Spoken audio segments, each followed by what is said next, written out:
दोस्तों, spot reduction ये term आपने कई बार सुनी होगी। बेसिकली इस टर्म का जो ओरिजिन है वो वेस्टर्न कंट्रीज से है। अगर हिंदी भाषा में, आसान भाषा में आपको स्पॉट रिडक्शन समझाऊं मैं, तो इसका मतलब हुआ किसी निश्चित जगह से कुछ कम कर देना। स्पॉट रिडक्शन का जो बेसिकली यूज़ यहाँ पर हम लोग कर रहे हैं वो अपने शरीर के किसी भाग से मोटापा, चर्बी दूर करने के लिए कर रहे हैं। और जैसा कि आप सब लोग जानते हैं कि ज़्यादातर जो सबसे पहले हम लोगों को चर्बी जमा होती है वो हमारे पेट पर होती है। तो आज की इस वीडियो में मैं आपको बताने वाला हूं कि अपने पेट को, अपने बढ़े हुए पेट को, स्पेशली इस वीडियो में हम बात करने वाले केवल आपके पेट की, तो उस बढ़े हुए पेट को आप किस तरीके से कम कर सकते हैं। इसका उपचार एकमात्र यही है, बहुत साधारण है। इस उपचार को केवल दो लोग ही अच्छे से जानते हैं, या तो वो जो आयुर्वेद को अच्छी तरीके से समझते हैं, या फिर दूसरे वो लोग जिन्होंने इसका प्रयोग किया है। इसके प्रयोग के माध्यम से उन्होंने अपने बढ़े हुए पेट को कम किया, साथ ही साथ वो ज़्यादा फिट रहने लगे। आपके बढ़े हुए पेट की सिर्फ 3 वजह हैं: पेट में जमा मल, उस मल के वजह से बनने वाली गैस, और तीसरा आपके पेट में इकट्ठा हुआ वसा या फिर फैट। ये 3 ही ऐसी वजह हैं जिनकी वजह से आपका पेट अनियमित रूप से बढ़ने लगता है। और मैं यहाँ पर सिर्फ आपके पेट की चर्बी कम करने की बात नहीं कर रहा हूँ, मैं बात कर रहा हूँ आपके बढ़े हुए पेट को कम करने की। और पेट कितना कम होगा ये आपकी इच्छा शक्ति पर निर्भर करता है। 2 इंच, 4 इंच, 6 इंच या फिर 8 इंच, ये आपकी इच्छा शक्ति या आपके बढ़े हुए पेट पर डिपेंड करता है कि आप उसे कितना कम करना चाहते हैं। और इसके इलाज के लिए आपको सिर्फ 2 चीज़ों की आवश्यकता है।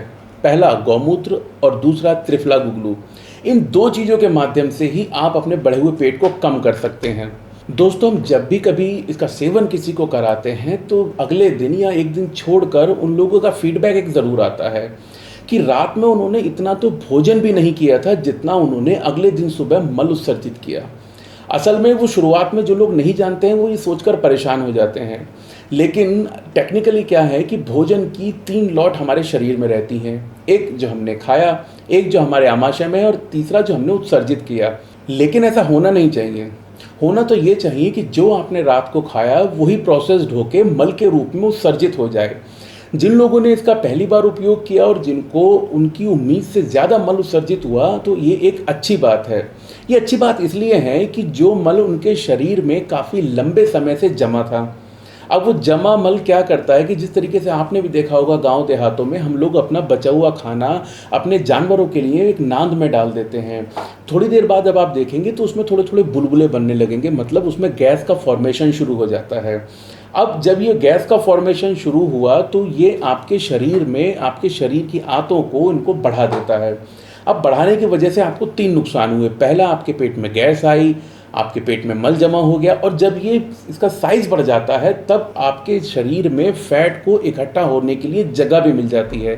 तो केवल इस एक वजह से आप देखेंगे कि आपका शरीर अनियमित रूप से बढ़ने लगता है। तो अब आप इसके गुण तो सारे जान गए, अब बात कर लेते हैं इसको प्रयोग करने की, इसका सेवन करने की सही विधि क्या है। असल में होता यह है कि आयुर्वेद के हिसाब से किसी भी औषधि का जो प्रयोग है उसकी मात्रा है वो आपके शरीर पर निर्भर करती है। यदि आप दुबले पतले हैं तो कम मात्रा में भी औषधि आपके लिए पर्याप्त है, और यदि आपका वजन ज़्यादा है तब आपको उस औषधि की मात्रा ज़्यादा आवश्यकता होगी। अगर बात करें एक सामान्य आदमी की, तो सामान्य आदमी तकरीबन 40 ml की मात्रा में इस गौमूत्र का सेवन सुबह और शाम कर सकता है। सेवन की विधि कुछ इस तरीके से है कि जब आप सुबह उठें तो निहार मुँह 40 ml ये गौमूत्र लें और उसे हल्के गुनगुने पानी के साथ उसका सेवन करें।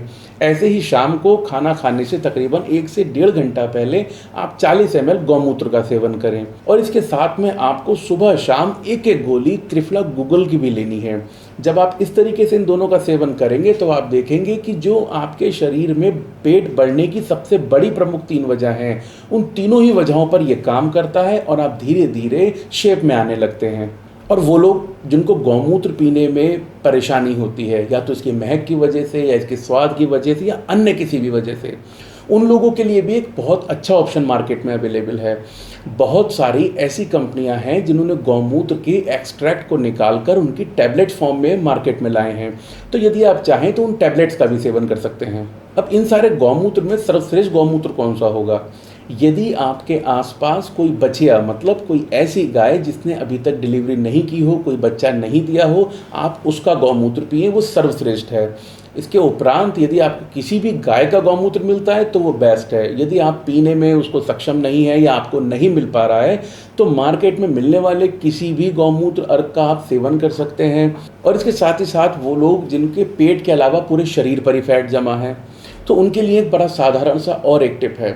वो क्या करें कि वो इस त्रिफला गुगलू की जगह मेदोहर गुगलू का प्रयोग करें। तो मेदोहर गुगलू के माध्यम से वो अपने पूरे ही शरीर से बढ़े हुए फैट को कम कर सकते हैं। और दोस्तों, जैसा मैंने आपको वीडियो के शुरू में ही बताया था कि केवल इसी माध्यम से आपके शरीर से, आपके पेट से बढ़ा हुआ फैट कम हो सकता है। लेकिन इसके साथ साथ कुछ एक और ऐसी चीज़ें हैं जिसका आपको खासकर ध्यान रखना चाहिए। आप जब भी भोजन करें तो सबसे पहली बात कि आपके भोजन का जो समय है वो निश्चित होना चाहिए। और इसके साथ आप एक बात का ध्यान अवश्य रखें, खाना खाने से 15 से 20 मिनट पहले खाने में कुछ सलाद अवश्य लें। ये सलाद आप खाने से पहले लें, इसके आपको 2 फ़ायदे मिलेंगे। पहला तो ये कि आपके शरीर में फाइबर अच्छी मात्रा में जाएगा, और दूसरी बात ये कि जब आपका पेट थोड़ा सा भरा है तो आप आवश्यकता से अधिक खाना नहीं खाएंगे। इसका फ़ायदा आपको ये मिलेगा कि आपके शरीर में जो फैट इकट्ठा होने लगता है वो प्रोसेस ही नहीं होगी। इससे आपको ये फ़ायदा मिलेगा कि जो आपका शरीर में जमा हुआ फैट है वो एनर्जी के लिए कंज़म होना शुरू होगा, और धीरे धीरे आप देखेंगे कि आपकी वो चर्बी बिल्कुल ख़त्म हो गई है। दोस्तों, इस नुस्खे का प्रयोग करके जब लोग 1 से 2 महीने के बाद अपना पेट कम कर लेते हैं, अपना एक्स्ट्रा फैट कम कर लेते हैं, तो उनका एक फीडबैक ज़रूर मिलता है, और वो ये कि उनके पेट की खाल लटक गई है। इसे आप साधारण लफ्ज़ों में ऐसे समझिए कि आपका पेट खा खा कर आपने एक थैलानुमा बना लिया था। अब आपने उसे खाली तो कर लिया, लेकिन वो थैला तो उसी साइज़ में रह गया। तो क्या होगा कि आपके पेट की खाल कुछ लटकी लटकी रहेगी। तो उस खाल को वापस शेप में लाने के लिए आपको कुछ चीज़ें ज़रूर करनी चाहिए। उदाहरण के लिए कि आप सुबह और शाम थोड़ा थोड़ा कुछ एक्सरसाइज करें, फिजिकल एक्टिविटी करें, और यदि आप अपने लिए समय निकाल सकते हैं तो आपके लिए अनुलोम विलोम, प्राणायाम, कपालभाति, इस तरीके के योगा बहुत ही ज़्यादा गुणकारी होंगे। तो इस तरीके से फिजिकल एक्टिविटी, योगा करने से क्या होगा कि एक तो जो आपकी खाल लटक गई है वो वापस थोड़ी सी टाइट होगी और शेप में आ जाएगी, और दूसरी बात ये कि आपका पेट फिर दोबारा नहीं निकलेगा। दोस्तों, जिस तरीके से आपका पेट एक ही दिन में बढ़ नहीं गया, तो ठीक इसी तरीके से ये एक दिन में ख़त्म भी नहीं होने वाला। इसके लिए आप इसका सेवन 2 से लेकर 3 महीने तक करें। जब आप इसका सेवन 2 से 3 महीने तक करेंगे तो धीरे धीरे देखेंगे कि आपका एक्स्ट्रा फैट सारा चला गया है। और गौमूत्र की एक और ख़ास बात है, इसमें कॉपर आयरन होता है, और ये कॉपर आयरन हमारे शरीर में कभी एक्स्ट्रा फैट को जमा ही नहीं होने देता। तो इस तरीके से गौमूत्र और त्रिफला गुगलू का प्रयोग करके आप अपने शरीर से एक्स्ट्रा फैट को कम कर सकते हैं। और दोस्तों, मैं उम्मीद करता हूं कि इस नुस्खे का प्रयोग करके जब आपको फ़ायदे मिलेंगे तो आप हमें कमेंट बॉक्स में आकर बताएंगे कि हाँ, हमें इसका प्रयोग करने से फ़ायदा मिला। और साथ ही साथ वो लोग जो ये वीडियो देख रहे हैं, इसका प्रयोग पहले ही कर चुके हैं और लाभ उठा चुके हैं, वो हमें कमेंट बॉक्स में ज़रूर बताएं कि किस तरीके से उन्होंने इसका सेवन किया और कौन कौन से उनको लाभ मिले। दोस्तों, अगर ये वीडियो आपको पसंद आया हो तो इस वीडियो को लाइक कीजिए, दोस्तों के साथ शेयर कीजिए, और चैनल को सब्सक्राइब करना ना भूलें। धन्यवाद।